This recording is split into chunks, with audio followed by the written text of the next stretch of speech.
महंगाई में फिर से अवाम पर एक और पेट्रोल बॉम्ब गिराने की तैयारी कर ली गई है। 15 अक्टूबर से पेट्रोल की कीमत में 7 रुपए फी लीटर और हाई स्पीड डीजल की कीमत में 10 रुपए फी लीटर बढ़ाए जाने का इम्कान है। नई कीमतों का इत्तलाक 16 अक्टूबर से होगा।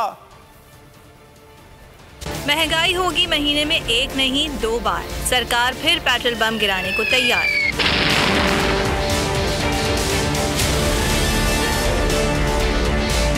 पेट्रोल की कीमत में आइंदा 15 दिन के लिए 7 रुपए और हाई स्पीड डीजल में 10 रुपए फी लीटर का इजाफा मुतवक्के है। 1 अक्टूबर को भी हुकूमत ने पेट्रोल की कीमत में 4 रुपए इजाफा किया था, जबकि समरी 5 रुपए 25 पैसे फी लीटर की दी गई थी।